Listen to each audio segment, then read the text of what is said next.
views and opinions expressed in this program are those of the participants and do not necessarily reflect the views of BronxNet or the program underwriters.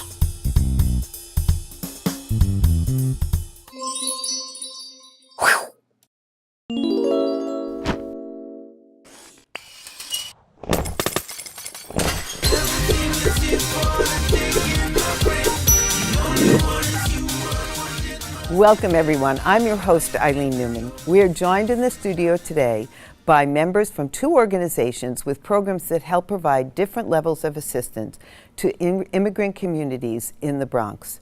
Our first guest joins us today representing an organization that works with the Mexican and Latino population in the South Bronx. They work with families to create a sense of community that is civically engaged, empowered, and educated. Please welcome the Executive Director of MASA, Aracelis Lucero. Our next guest has dedicated her career to advocate for the rights of immigrant women. She works with the city agency that enforces the New York City Rights Law. This law prohibits discrimination in employment, housing, and public accommodations. Please welcome the Bronx Community Service Center Director of New York City Commission of Human Rights, Kajari Chaudhary.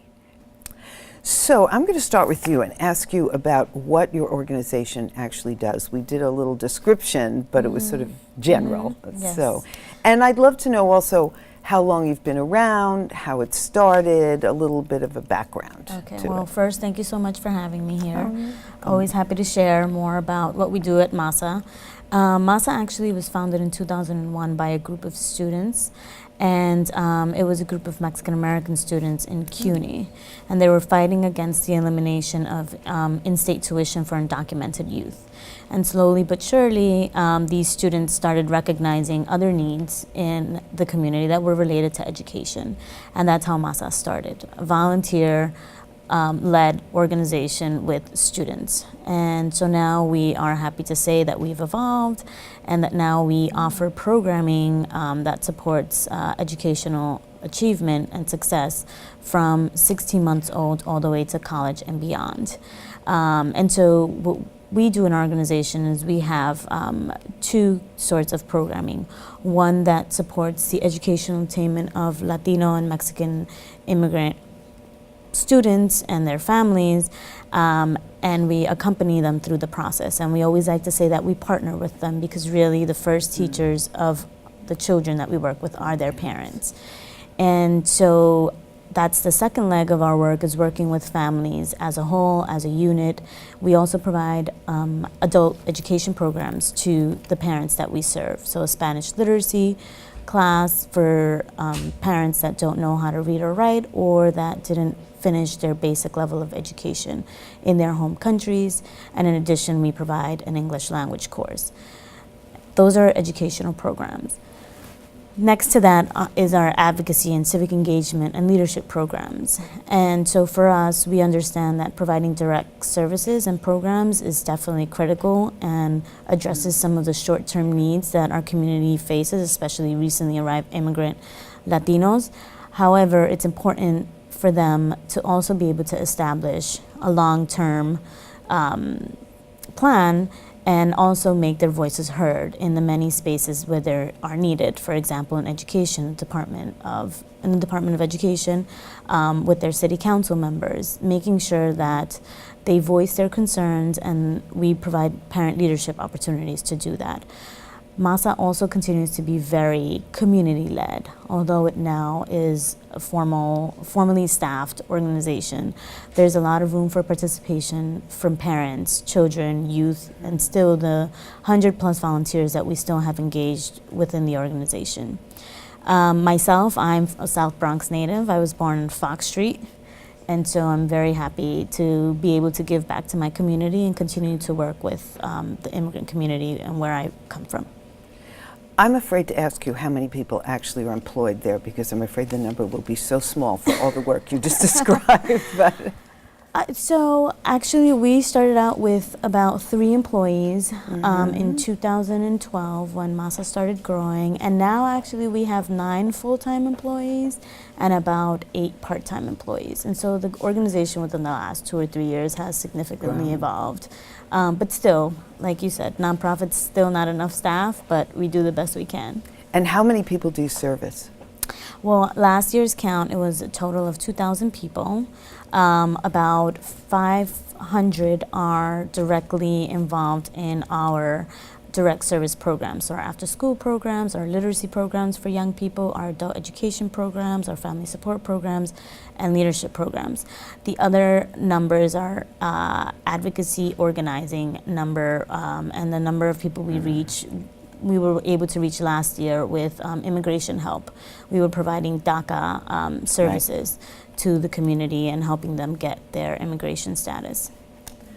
And you have 100 volunteers? Yes, we have about 135 volunteers. Most of those volunteers actually do small group tutoring in our after-school program, and so we serve about 100 children in that program, and they get very small group tutoring sessions, 3-to-1 or even 2-to-1 ratio, and if necessary, 1-to-1 academic support tutoring.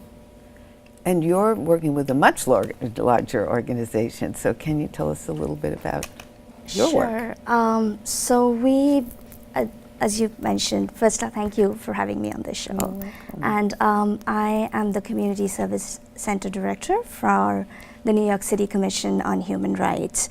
It is a city agency. It's a city agency that is in charge with upholding the New York City human rights law, which is one of the most comprehensive civil rights law in the country. And it fights discrimination based on 20 broad protected classes. And and since our conversation today is about immigrants, some of the protected classes are around race, religion, national origin, citizenship status. So the law, irrespective of where we come from, who we believe, what we believe in, or we don't believe in, and who we are, we as New Yorkers are all protected under the New York City human rights law. And our agency here in the Bronx, we're located on Arthur Avenue, 1932 Arthur Avenue. Our cross street is East Tremont. Our community service center here, the main thing that we do is education and outreach around the law. So we partner with other nonprofit organizations, faith-based organizations, schools, other community boards, council members' offices, to get the information out there for all Bronxites, for all New Yorkers, that this is our law, and we are here to ensure that you know our right, we all know our rights and our obligations under the law. Yeah. So I'm going to ask you both, and you know, talk together or separately about what are the biggest challenges you see for the communities that you work with. So I can start by, I guess, saying because we work with mostly, and I think we're best at working with recently arrived immigrant communities, and immigrant parents really care about their children's education. It's really one of the primary concerns and ways that we support parents. How do you navigate the educational system in New York City, which is so vast, right? And so for anyone, it can be pretty confusing, let alone for someone that may not speak the language. And so that's one of the primary challenges that we see and why community members come to our office. The other one I would say is housing.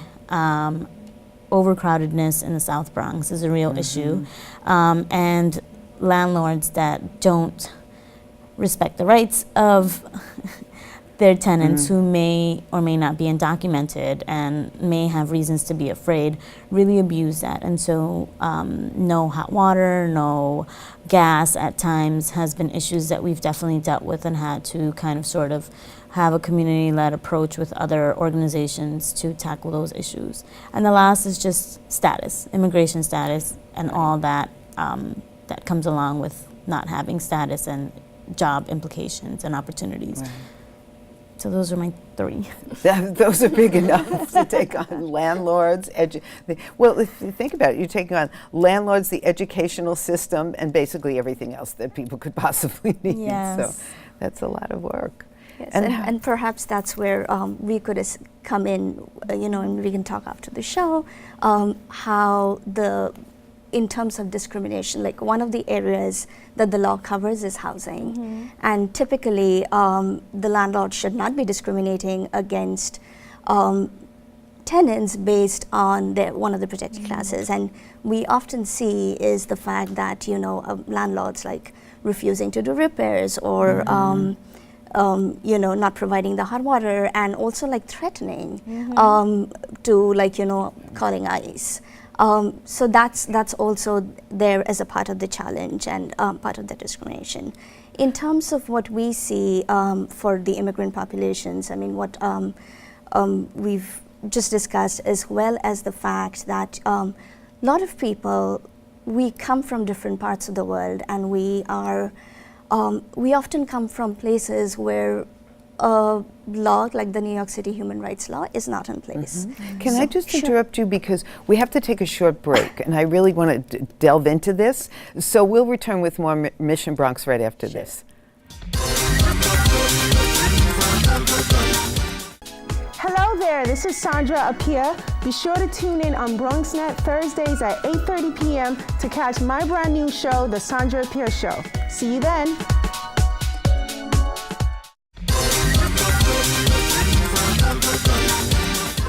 Welcome back, everyone. I'm your host, Eileen Newman, and we're in the studio learning about two different organizations working to help better the lives of our immigrant population in the Bronx. And now I'm going to return to what we were talking about before, so let's continue that interesting conversation. So, as you mentioned in my introduction, like I've been working with immigrant women, particularly for almost a decade now.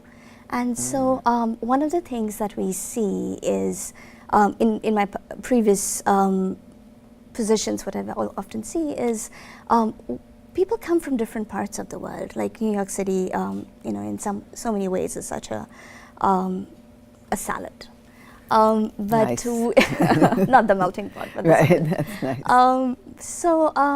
And so we're coming from places where people are perhaps escaping very difficult situations back home, or are looking forward to like starting a new life in a better environment, giving their children a better future.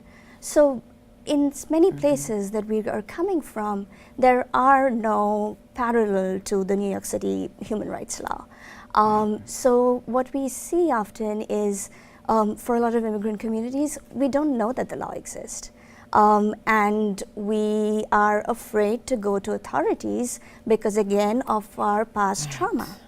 So, so that's one of the challenges, like making sure, and that is where, like, again, partnerships with CBOs, with other nonprofits, with smaller grassroots level organizations come into place, because that's how we will let all our Bronxites, all our New Yorkers know about the law and its existence, and what to do, and how to fight discrimination in the city.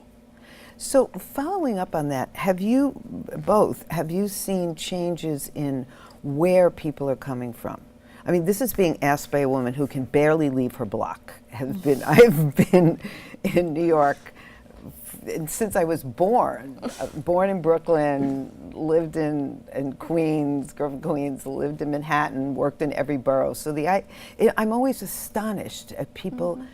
Just they can come, and sometimes they don't know anybody. So this is amazing to me. So where are you seeing people? Is it the same, or are you seeing different populations, or? So historically, for the people coming from Mexico, in general, it's been from a state called Puebla. And so there's even a saying that calls it Puebla York, right? What we've started to see more is shifts in people coming not only from Puebla, but also from the state of Guerrero in Mexico and Oaxaca.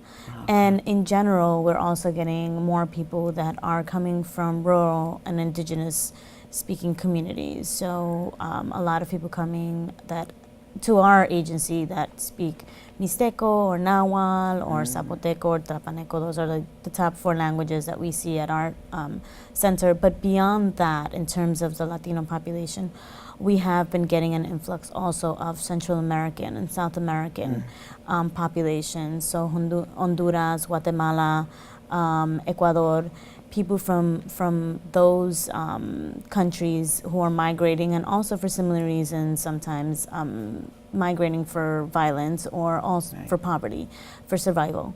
And then in general, I think that there has been, or maybe we've just been more connected with the African community in the South Bronx. And also, as we were talking earlier, the Bangladeshi community in Parkchester. We don't reach that far up. Hopefully one day we will. We're mostly in the Mott Haven, Melrose area, but I think that those are some of the demographic shifts that we've seen and encountered lately. And I would totally agree with you. One of the things that in the City Commission on Human Rights we've done is our agency is now, we would say, very reflective of New Yorkers. We went from a staff with like 6 language capacity to 26. Now, currently, I think our current count across the city is 26 languages that our staff speak. So that is, again, very reflective of like different people coming to New York from everywhere around the world. In the Bronx, our capacities has always been Spanish, but we also have language capacity in terms of Bengali, and we're looking to grow into the French-speaking area as well. But yeah, in terms of, I think what you discussed were some of the trends that we see. How many languages do you speak? I speak 3, but I read and write 2. I mean, apart from English. Right. So what are they? So Bengali, Hindi, and I speak and understand Urdu, but I don't read or write. Yeah. How about you, Arthur? Actually, I speak 3 languages. I wish I would say that one of them was an indigenous language, but it's Spanish, English, French, and I'm hopefully one day will either learn Nahuatl or Mixteco. I'm trying to get one of the parents to tutor me, but obviously time is of essence. But definitely a long-term goal of mine is to learn one of the indigenous languages. That's very impressive. So let's talk a little bit about, so you both said people come because of poverty, or because of violence. What are the expectations of people when they come? I mean, I know that in films, or at least older films, there's always the expectation of, oh, in America everything works, you know, you get, the streets are paved with gold, or at least it's easier and you can find jobs. But what are people really, what do they think when they think about coming? And then what happens?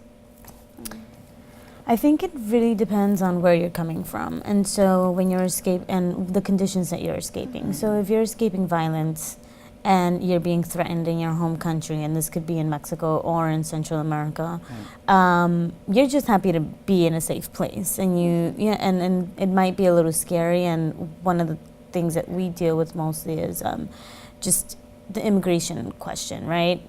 Making sure they show up to court, especially if they're minors. But I think the expectation is to work. The expectation, it's more challenging for the youth that we work with to try to keep them in school and help them understand that long term it's going to be better outcomes for them if they stay in school. But there's definitely a pressing need to send money back home if they left people back home, or just the expectation that the dollar in their home countries does stretch out, you know, significantly. And so we still see from recently arrived communities is there's this huge connection still with back home and with one day returning or establishing yourself. If you just I'm just going to have to interrupt you. I'm sorry, but for our audience, don't go anywhere. We'll be right back with more.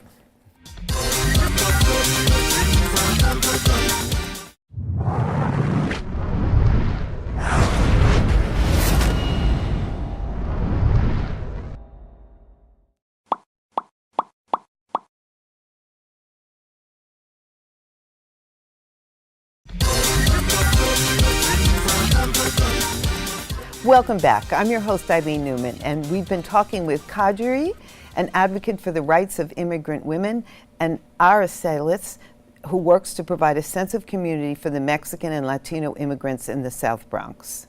So let's go back to this idea of why people come, why they leave their country and come, and what their expectations are when they get here. So we were talking about work and safety. So just to follow up on the last thing, and just highlighting the differences as to the expectations vary depending on the reasons for you coming.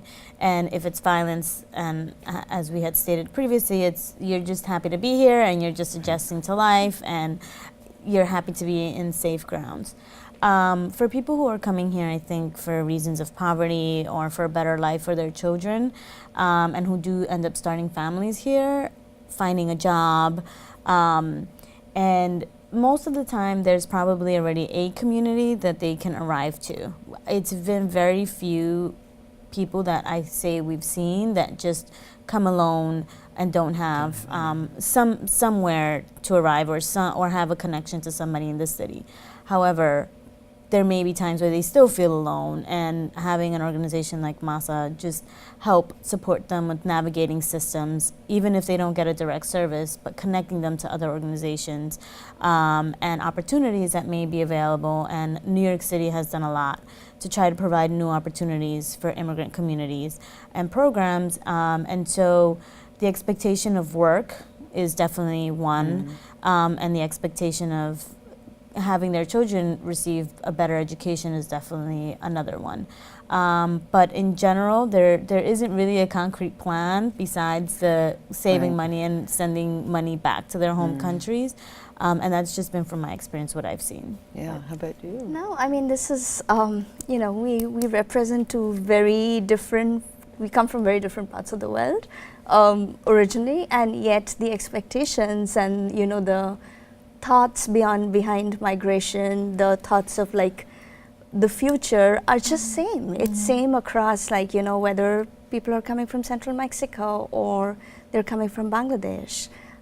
So that's, I think, like one of the beautiful things about the space that the United States or even New York provides for everyone, like that hope, that future, the future for themselves, for ourselves, for our children. So that hope is there, and that hope is for, like, it's across communities.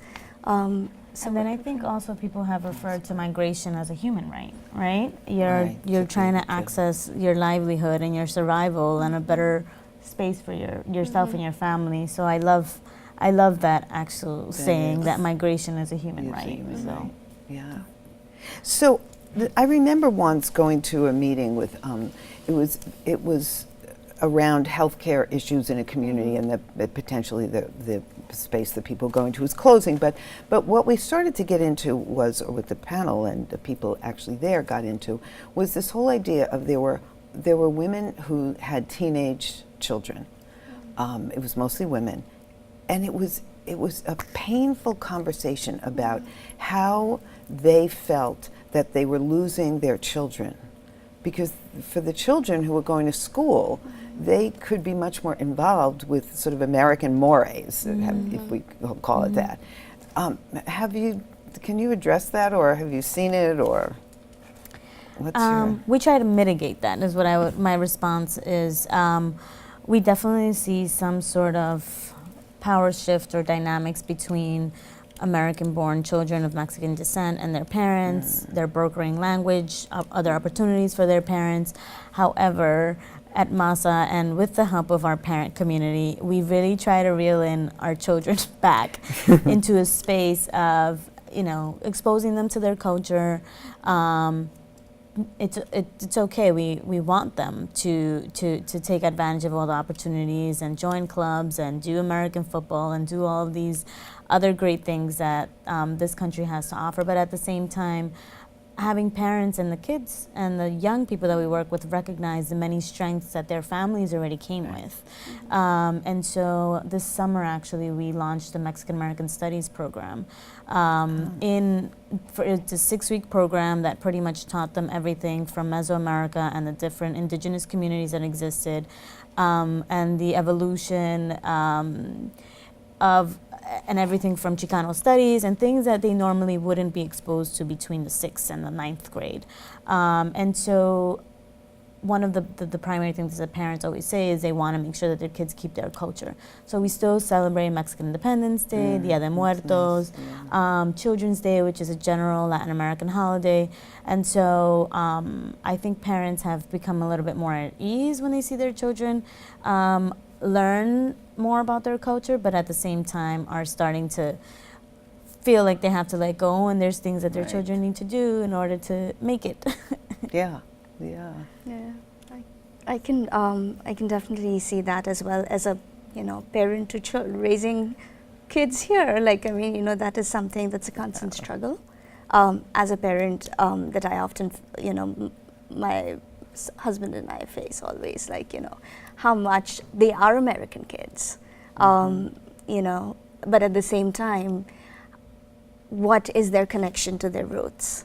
So it's a struggle, and I can see how communities across would be facing the same, and it's a daily reality. Yes, and I think in the school system too, and other spaces, and I know the Bangladeshi community also has a celebration in Parkchester, and so I think as long as communities and partners are doing the best they can to celebrate culture and the diversity of the city, that we're in some kind of a good track, and then it all blends together at the end of the day anyway. Yeah.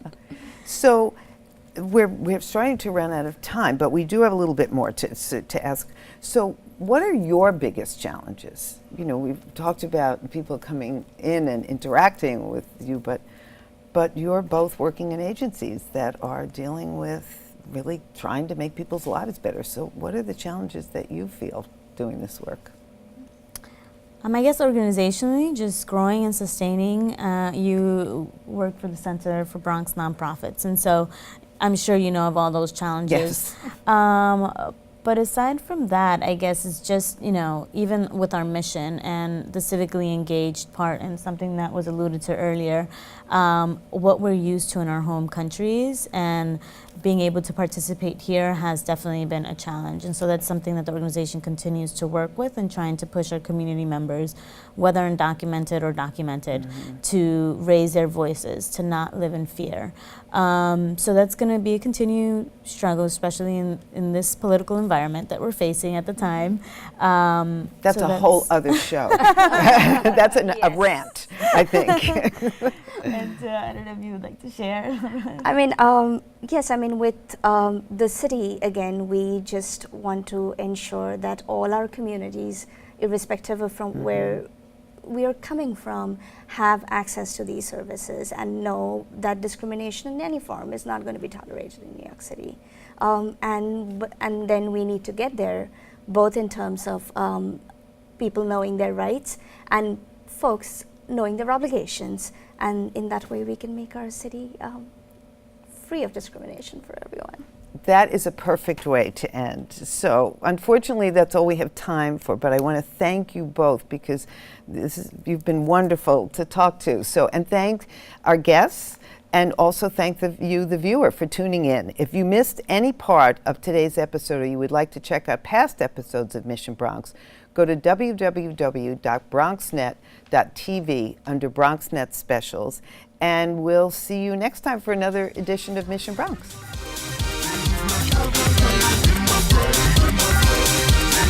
Never